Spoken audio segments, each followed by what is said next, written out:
The midwife drops you naked onto cold stone, still slick with blood, and your mother doesn't reach for you. She watches, waits, folds her hand in her lap like she's watching someone else's child. Because in Sparta, the first person who holds you isn't your mother. It's a tribal elder with hands like tree roots who flips you over, checks your limbs, presses your spine, and decides if you're worth keeping. You pass. Your lungs are strong, and you cry sharp enough to cut glass. The elder grunts. Your father gets permission to raise you. Permission to raise his own daughter. Welcome to Sparta, where even being born is an audition. You're 5 years old, and every girl in Athens is hunched over a loom right now, learning to shut up and make cloth. You're sprinting barefoot up the Eurotas Valley at dawn, rocks splitting your soles open, lungs burning like someone lit a furnace inside your ribs. Your trainer, a woman built like a siege wall, doesn't slow down. Your feet will harden or they'll bleed, she says. Sparta doesn't care which. By 7, you wrestle. Not play wrestling, real grappling. Throws that slam you into packed earth so hard your vision whites out. Then javelin, then discus. Your shoulders bulk, your hands callous. Your knees collect scars like souvenirs from a war you haven't fought yet. Other Greek men see Spartan girls training half naked and clutch their robes in horror. Your trainer spits at their disgust. Weak mothers make dead soldiers. We don't breed weakness here. Your best friend is Lyra, daughter of a helot overseer. She's faster than you, throws further, and laughs like someone who hasn't figured out what all this training is actually for. You practice the babasses together, a leaping dance where you kick your own backside midair. And the crowd counts your jumps. She beats you every single time. You love her for it. Between drills, they sit you down with scrolls, reading, writing, argument, poetry. You learn to sing in choruses that make grown warriors weep at festivals honoring Artemis. By 10, you can read better than half the men in Athens and outrun the other half, the most educated women in the ancient world. And it's not even close. They sharpened your mind the same way they sharpened your body, so you'd be strong enough to serve the machine without ever asking what it's for. At 14, they line you up on the hillside to watch the boys agoge. Starving 12-year-olds stealing bread, getting flogged raw when they're caught. Not for stealing, but for getting caught. Your job? Sing. Mock the ones who cry. Shame the weak ones by name, in public, in front of everyone. You're already being trained for the real work, switching off your heart like a lamp. By 16, you're no longer just training. You're competing. Foot races at festivals honoring Hera. Sprinting in knee-length tunics, men watching. Not for your speed, for your hips, your shoulders, the width of your ribcage. Lyra finishes first and gets 3 offers before the sweat dries. You play second and catch a soldier staring from across the field. Jaw carved like stone. Eyes that give nothing away. He doesn't smile. Neither do you. 2 years later, he'll find you in a dark room. But you don't know that yet. You're 18, and your wedding is the strangest night in Greece. They shave your head bald, dress you in a man's cloak and sandals, leave you alone in a pitch-black room on a straw pallet. No guests, no feast, no music. Your husband, Alexios, 25, raised in barracks since he was 7, never been alone with a woman in his life, sneaks in after curfew like a thief dodging patrol. He doesn't speak, neither do you. His hands find you in the dark, rough and uncertain, and when it's done, he leaves before dawn, back to his barracks, back to sleeping beside 30 other men on wooden planks. Congratulations, you're married, and you won't see your husband's face in daylight for years. He keeps coming back though, always at night, always gone by morning, and within months your belly starts to swell. Plutarch swears some Spartan men fathered 3-4 children before they ever saw their wife's face by day. But here's what nobody outside Sparta understands. The morning after he vanishes, you own everything. The house, the estate, the helots, the money, the decisions. Every Athenian wife begs her husband for grocery coins. You run an empire in miniature, answering to nobody. Spartan women will eventually own nearly 2/5 of all land in the entire city-state. You're the most powerful woman in the ancient world, and the loneliest. At 19, your first son comes screaming after 16 hours of labor. Fists clenched, face purple with rage. You count fingers, count toes, check every limb from across the room. Everything looks right, but you don't reach for him. You can't. Not until the elder does. Your husband carries him to the lesh. The same tribal elders who inspected you at birth now inspect your son like livestock at market. Limbs, spine, cry, grip. Strong enough? He lives. But something is wrong. They carry him to the foot of Mount Taygetus and leave him in the rocks. Exposure, starvation, wolves.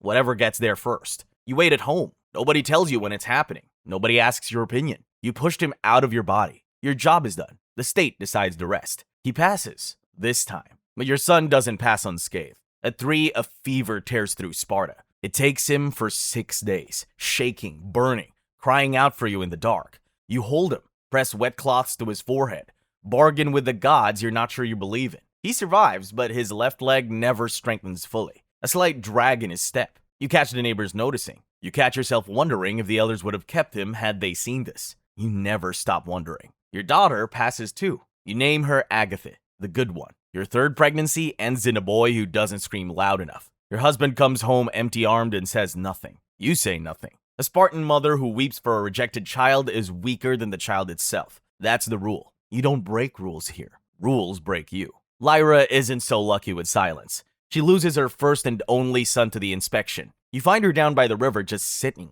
staring at the water like she's trying to dissolve into it. Within the year, she's dead. Hemorrhage during the 2nd pregnancy. Her body's last attempt to give Sparta what it demanded. They carve her name on a tombstone. Lyra died in childbirth. In Sparta, that's the same honor they give soldiers who fall in battle. 2 categories of people worth remembering. Men who die killing, women who die creating. Everyone else gets an unmarked grave in silence. Your son turns 7. You've known this day was coming since before he was born. Every bedtime story, every morning walk, every night you let him curl against your ribs and fall asleep listening to your heartbeat, all of it was borrowed time. And the debt collector just arrived. The state comes at dawn. Your son doesn't understand. He reaches for you, fingers hooking into your peplos, pulling, and every muscle in your body screams grab him, run, fight. You can throw a javelin 60 feet. You can wrestle men to the ground. You could kill half the people in this room before they touched him. Instead, you peel his fingers off your dress, straighten his cloak, and say,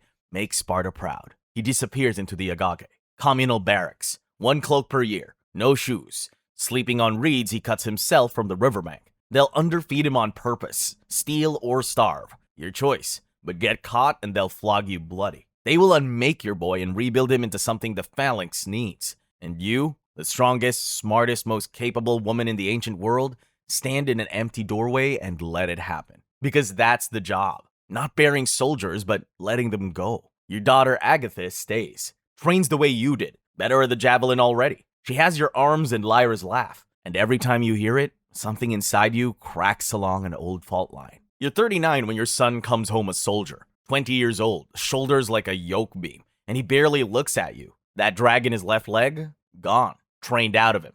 Beaten out. Or buried so deep nobody sees it anymore. The agage worked. You worked. Everyone's investment paid off. War comes. It always does. Persians, Athenians, Thebans. Someone always wants what Sparta has. Or Sparta wants what someone has. Your son marches out with his Syssitia. Crimson cloak sharp against morning dust. Bronze greaves catching the sun. You hand him his shield. 15 pounds of oak and bronze. Wide as a doorframe. You know what you're supposed to say. Every Spartan mother says it. The words have been handed down like a weapon forged from grief. Come back with it or on it. Win or die. Drop your shield and run, and you're no son of mine. It's the most famous thing a mother has ever said in the history of the world, and it's a death sentence wrapped in 6 words. He doesn't come back. His lifeless body does. They carry him home on that shield, exactly like you asked. The neighbors come. They congratulate you. A good death. An honorable death. You heard the story of the Matria, who killed her own son with her bare hands when he came home a coward. Of the mother who buried her boy and told a crying neighbor, "What good fortune! I bore him so that he might die for Sparta. And this is what has happened." So you stand straight, accept the congratulations, speak the right words. Then you walk to the river where you found Lyra staring at nothing all those years ago. And you sit there until the stars burn out behind the mountains. Nobody follows. Nobody asks. In Sparta, grief is a private disease, and the only thing they never trained you to survive. Agatha marries, has sons, hands her firstborn to the elders, watches them taken at 7, hands on a shield years later, says the words, means them. The machine grinds on, fed by women who learned to love their chains because the chains were made of gold and land and power and silence. An Athenian visitor's wife once asked Queen Gorgo why Spartan women are the only women who rule their men. Gorgo answered, "Because we are the only women who give birth to real men." You heard that line 100 times. Believed it once. Now you're not sure if it's pride or the most beautiful lie ever spoken. They bury you in a scarlet cloak with olive leaves. No tombstone, You survive both childbirth and old age, so you don't qualify. Only women who die producing soldiers get their name in stone. You lived. That's your punishment. An unmarked grave. A granddaughter who'll repeat every wound. And a city-state already eating itself alive. By the 4th century BC, Spartan women controlled nearly 40% of all land in the city-state. Aristotle blamed them for Sparta's collapse. Nobody bothered recording what the women thought about it. Some empires don't fall to swords. They'll bleed out through the wombs they weaponized. And if you think Sparta's women carried the heaviest burden in the ancient world, meet the woman who managed a castle, buried her children, and still had to choose between her daughter and her honor. Click here for your life as a samurai's wife.